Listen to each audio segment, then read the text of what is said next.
বাক্যে আমরা would have কোথায় ব্যবহার করি? অতীতের কোনো কাজ যেটা হওয়ার কথা বা করার কথা ছিল, কোনো কারণে সেটা হয়নি, তখন আমরা উড হ্যাভ ব্যবহার করি। এছাড়া আমরা উড হ্যাভকে ব্যবহার করি somethings happened but we are imagining different. আমরা কোনো জিনিস ঘটেছে বা কোনো জিনিস ঘটেনি যেটা আমরা আশা করিনি বা আশা করেছিলাম।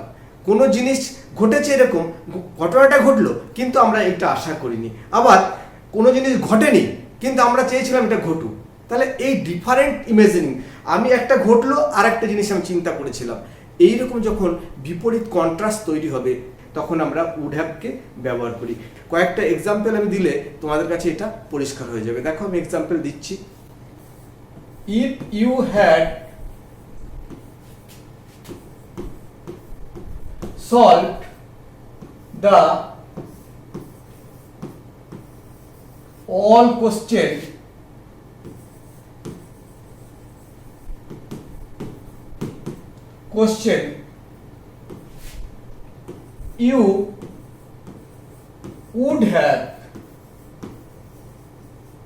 you would have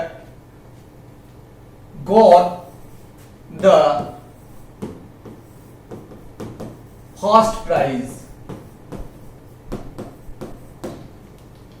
If you had solved the all question, you would have got the first prize. যদি তুমি সমস্ত কোশ্চেনের অ্যান্সার দিতে তাহলে তুমি প্রথম পুরস্কারটা পেতে। এখানে কি, এখানে ও আশা করেছিল প্রথম পুরস্কার পাবে কিন্তু ও পায়নি, কারণ ও সব অ্যান্সার দেয়নি। এই যে বিপরীত কন্ট্রাস্ট। আরেকটা এক্সাম্পল দিচ্ছি, দেখো। If I had reached here before, I would have helped the poor.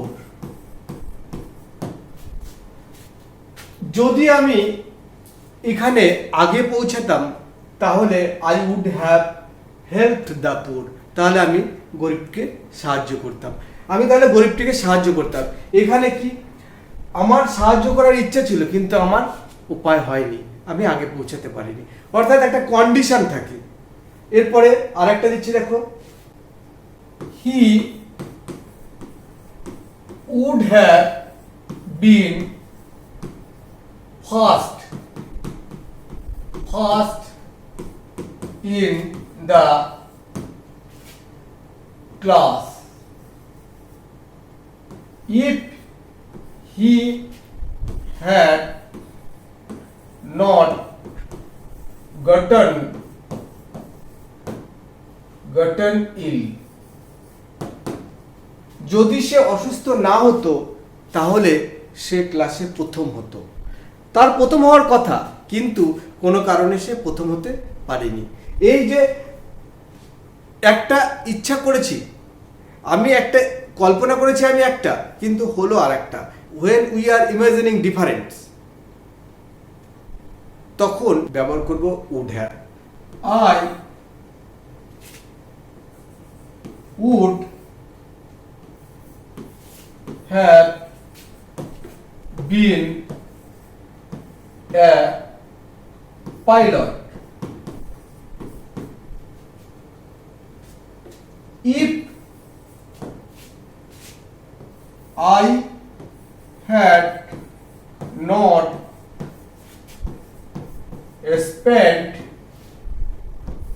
the time for chatting.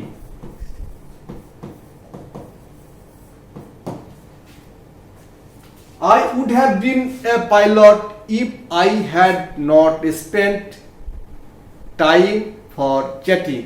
আমি যদি গল্পগুজব করে সময় নষ্ট না করতাম তাহলে আমি একজন পাইলট হতাম।